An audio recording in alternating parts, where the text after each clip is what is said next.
Hello there and welcome. This is Kate. I'm in the nest and as usual, I'm so excited to have you along with me.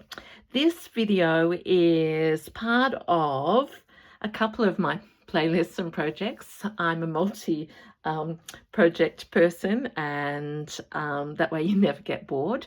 So I've had several requests to share how I do my crochet bags, and I'm making one for my vintage, very vintage project as well.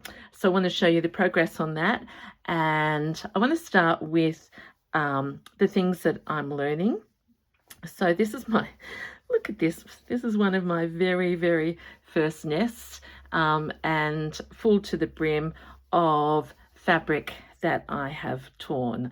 I have shared with you that I did do some cutting, but now I'm a fan of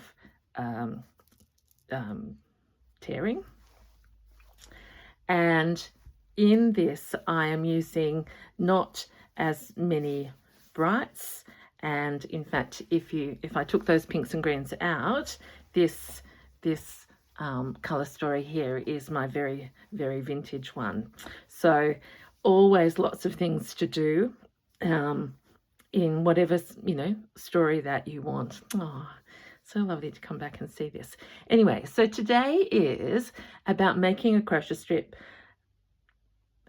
basket or bag, but I'm actually going to shape it like a nest so that you can decide whether you want to go up and have handles and make it round, or just do whatever size you like and leave it without handles and it's a nest. Okay, so we're going to start with a quick 101 of what I've learned. A number of people have asked about what size the strips are. And when Pauline Franklin taught us, she said 1.5 centimeters. I should do the right thing and get that in my mind's eye. 1.5 is about there.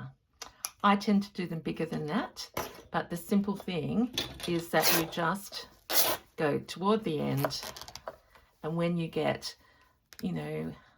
what's that? I don't know, a centimetre or so, you turn around, do another little snip at the same level and tear it back. Now, I'm going to share that personally, this is a poor choice for me of a fabric. I absolutely love the colours of the top, and it's a remnant from something I made a special little person of mine. And it retains the memories of that treasured moment. However, colours on the front are not echoed on the back. So this would be, oh, goodness me, today, I don't know what, I've got a long dress on and maybe that's making my chair tip over. I got dressed up because it's the 1st of spring or autumn. Happy change of season day, everyone. So for me, I have learnt that I don't like this whiteness on the back, but if you're prepared to manipulate the the fabric, you can get those pretty colours. Okay, so let's segue. So there's your materials. We need a big crochet hook, and I'm going to bring you to my current vintage nest basket. So this is how it's going. It's filled with bits and pieces that I want to use. And here's the hook. So this is a 6.5. I've shown you this before. I'm finding that very comfortable for me. And the difference with my other baskets is this one, you can see, is nest shape. And I could leave it just like that, and all my fabric balls could stay in these. These are all light cotton, not stretch. I'm letting the stretchies have a rest because I have to cut them and bring this colour over, and everything's going together. But now we're going to unpack that back. because the biggest difference with my other baskets is,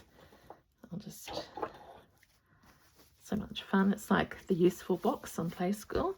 Let's get these out. It starts with a round base, and I made a mistake, and I'm going to admit that.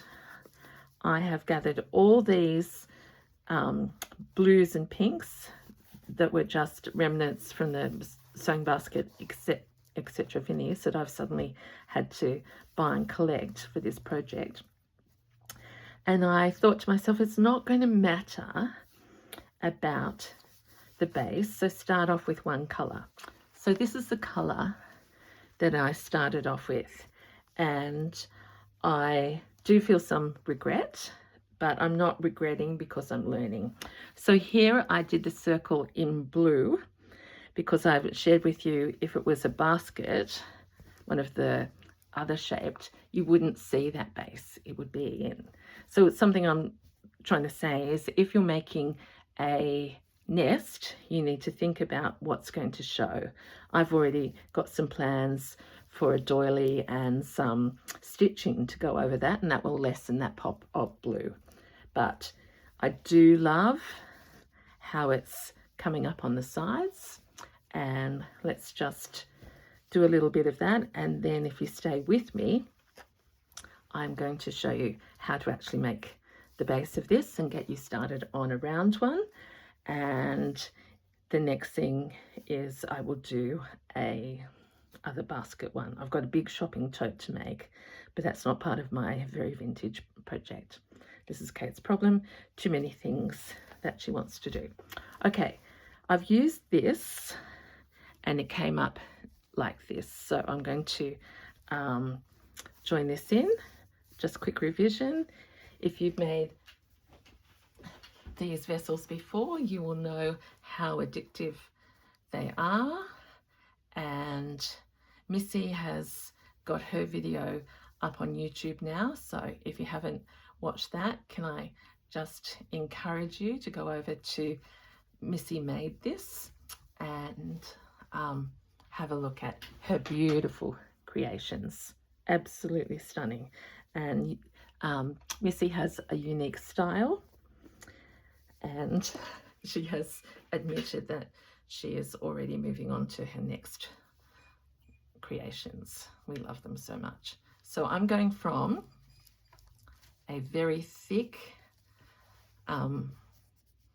fibre here that I cut deliberately big and thick, because I'm not after an even look, I'm after a very haphazard, is that the word?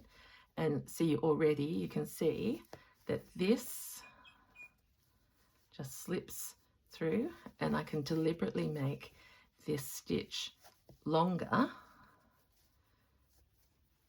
to make it equal this, oh sorry, wrong finger, this one here. So this is what we call double crochet, Northern Hemisphere single crochet. The only stitch you need is a chain, and this one in round the hook, you've got 2 loops and pull it through. That's what crocheting is. And these projects, thick fabric means that you can get where you're going very quickly. So the thing I wanted to share that I've learned is that I love a pattern. So I'm looking now more for fabrics that have a background and then a pattern that will build this motley effect. This was one from the sewing basket that I thought would work that way, and it did, but it's come up so very, very bright. See, that's not Kate to have so much blue. I could put that there and feel better, but I won't. So you've got the hang. These are the stitches that go round and round. So let's start one from scratch. I have a few subbies asking me for that.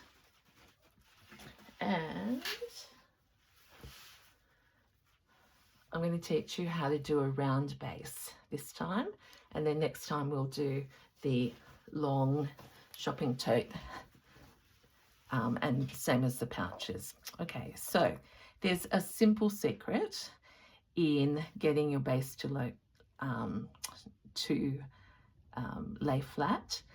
I've watched some YouTubes about it and I think I've got it now. So that's what I'm going to teach you now. And I thought in several videos I made the mistake of starting with a really deep dark color, which is not me either. So apologies for the tartan and apologies for the black jersey. The reminder is do you, and then it will work. Okay, I put my nest down without my hook.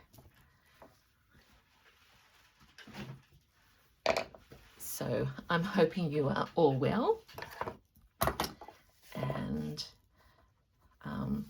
enjoying the happy world of stitching, crocheting, painting, drawing, macrame, whatever you are up to, because I know many of us do many different things.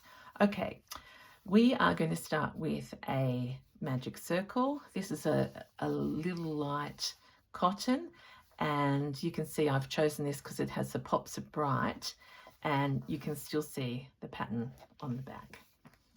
And I've learned also we're going to change the colour a little bit in, not do the whole base the one colour. So we're going to do a magic square. Oh, I call them magic squares. I think that was a show from when I was young. I don't think so. I'm just making that up. Okay, to make a magic circle, we're going to take a long tail, put this over like an X, and we're going to pull that fabric out. So it's really the same as a slip knot. The difference is we're going to keep this circle open and our stitches are going to go into it. Now remember that I won't be the only person who's said this, but I will say it again. The foundation of crochet, like knitting, is the hardest thing. So you've just got to persevere and you'll get there soon. Okay, so we've got, I'll do that once more just to make sure, because I know there are new crocheters out there. So there's your strip over and sort of make an X over there. So this is the bit that's going to form our stitch. So hook under the first, hook that one and pull it through. So that can be a slip stitch. Well, it is a slip stitch, and also the start of our foundation row in our magic circle. Look at all of that fraying there. That doesn't worry me at all, but it might put you off, so I'll just get that out of the way. And remember, I like fray ends. You may not. And if you don't like fray ends, cut the fabric. All right, so we are going to do that again because I've just lost my stitch, showing you that we're all the same. Have to just keep going for it. All right, so we're going to do seven double crochets or single crochets into this hole, and leave this strip to the side so that you'll know where the hole is. Here's the stitch on top, and we're going to go loose. We're going to go in, fabric over the hook, pull it back through. You've got 2 loops and pull it through both. 1 and 2. So I've just gone from crocheting that other basket, so it always takes a little bit of time to adjust your tension. So go, if anything, go loose. That's 1. Number 2.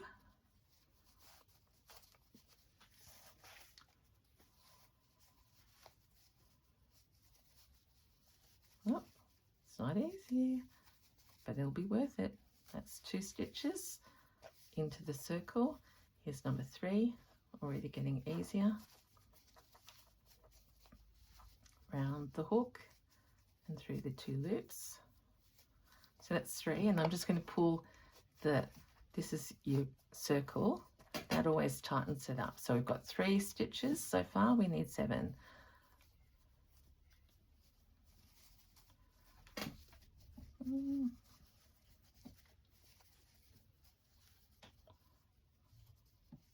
So this is number 4,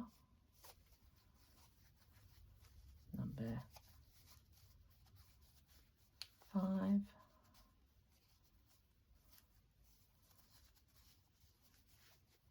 6. See, I really want to show you that it's worth the struggle, but it's not easy for even experienced crocheters. So that's 6.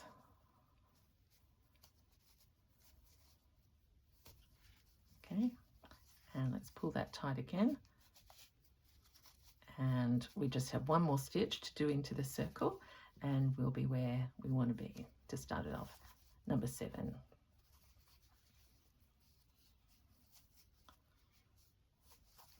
All right, pull it tight. You can start to see that that's forming a circle. Where's my string gone? It's getting longer. Pull it tighter. And then to finish the row, we're going to do a slip stitch into the first double crochet, like that. Okay, so the definition of the fabric makes it harder to see the individual stitches. So you'll just have to, you know, trust and not worry. See, I could say, oh, that looks a bit too big, but you won't notice it. So now the easy part and the fun part starts. We're going to do 2, oh no, sorry, into that one. At the start of the row, we're going to do a chain. So we always know where we're starting, and a double crochet into there, into the same loop. Now we're going to go round the loop, and we're going to do 2 stitches round the circle, 2 stitches into every stitch. And as one of my subbies said, you just poke your hook in. With fabric, it's harder to see the holes, but easier to feel them. Oops, come out.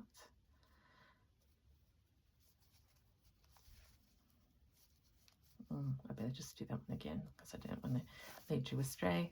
So that's 1 in, round hook, there's the 2 loops, and through. And we're doing 2 double crochets into every one of our first stitches. Now I'm not a counter, so if you want to count your stitches at the end, I don't want to misguide you, but basically we had 7 and now we're doubling them. Oops.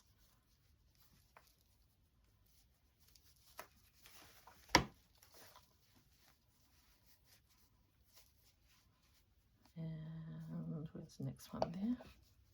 Nope, we've already gone into there. And truly, unless you see a gigantic hole, you can't go wrong.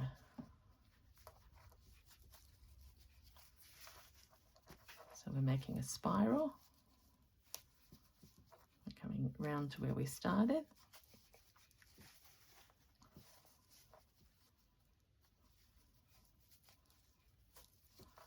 Need another one in there.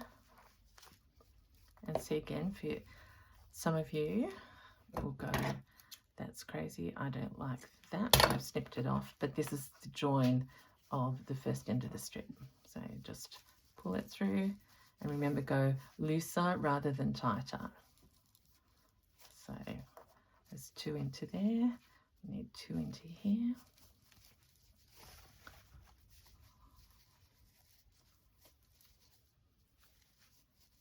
And see, I love how already that fabric is becoming a mixture of pops and the back of it. I'm not getting twisted over here. What is that? Got some other yarn ready to go. Okay, now we know that that's where we started. I can feel that's a double crochet. So how many have I got in there? just hard to talk and count sometimes.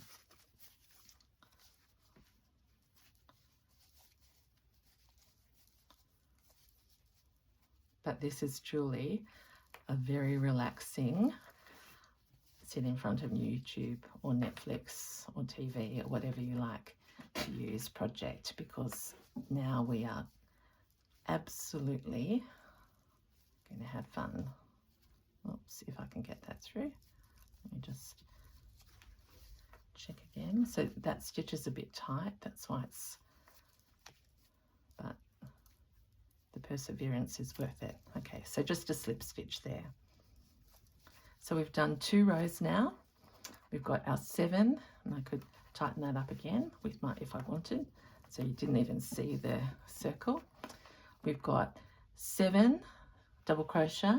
Now we did a slip stitch, a chain and a DC into the first, and then 2 into every single one of them.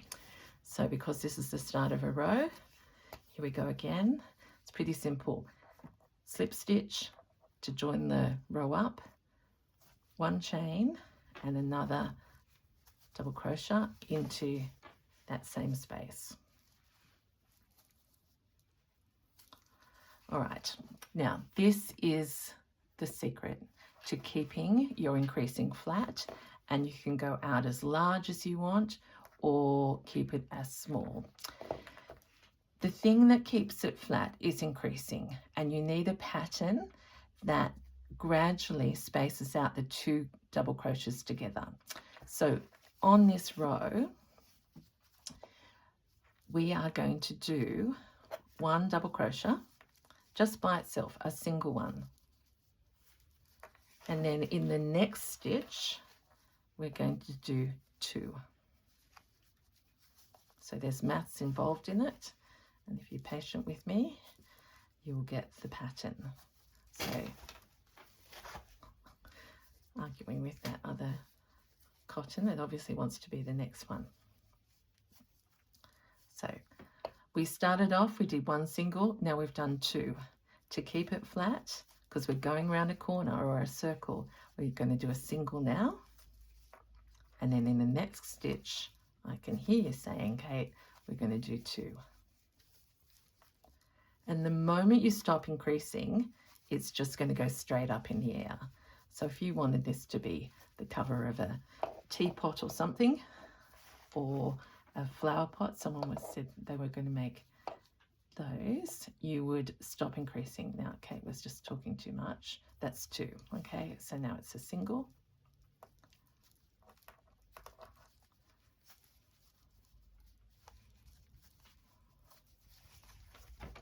And then 2 into the next stitch.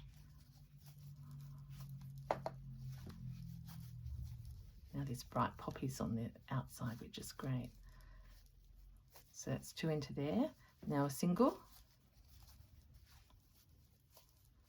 Now 2 into the next one.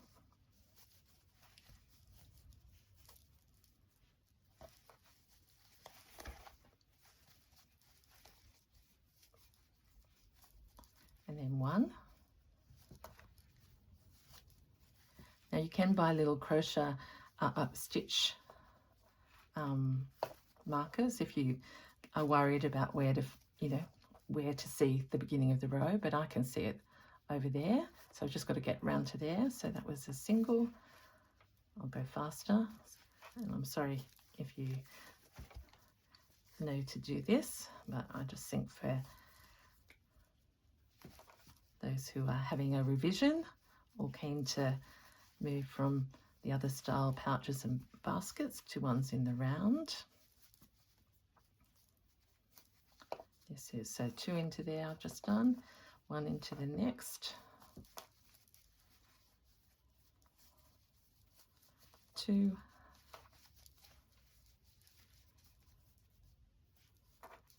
that stitch is fighting with me. I don't want it to be that tight, so just do the stitch again. That's 1 into that stitch, the second one,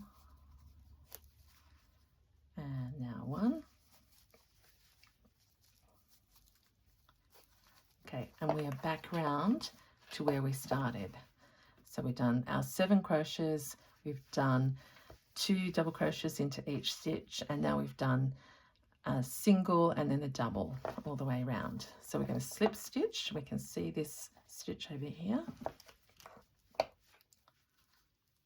And as I said, don't worry if you can't see it, but just then lay it down.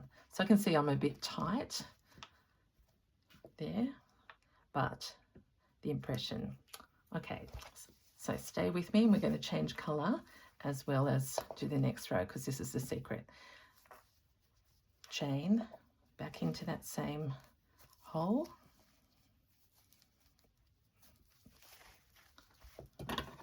Now, all of you who are clever at maths are probably already knowing what the next step is. I don't mind my maths, but I had to look at a pattern a couple of times to understand it. Okay, so here's the secret for as big a basket as you want. Each new ring, you add a single crochet. So remember, in this row we did a single, then 2, a single, then 2. This time we're going to do a single, and 2, a single, and 2. The next row you'll do 3 singles, a single, and 2. And so that way it grows the base out, and it stays flat. So let's just, so simply joining another one. I like the tags and the hanging out bits.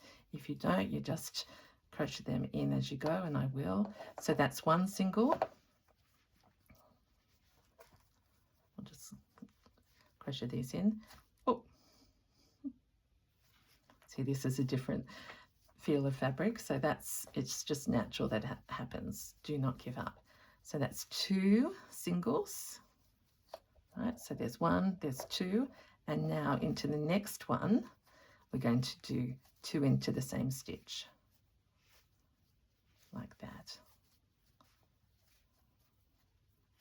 And there you are. You can probably see it easier. 1 and 2, and then in here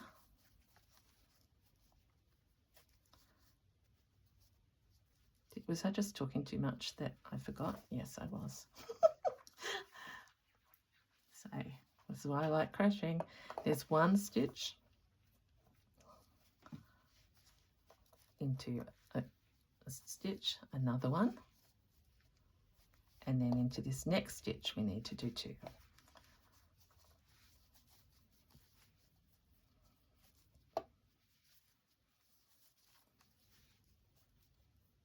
And remember, go looser rather than tighter. Okay, now one stitch, another stitch, and then 2 into the next one.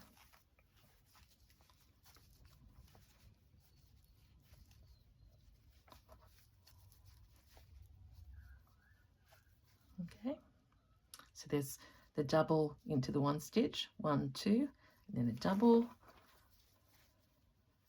and then 1 and 2, and then 2 into the next stitch. If I had things around me like a good teacher, I could write down the pattern, but really it works the same on the 1, 2, so there's 1 and 2, and then 2 into the next stitch. So each round you're adding the space between your increase.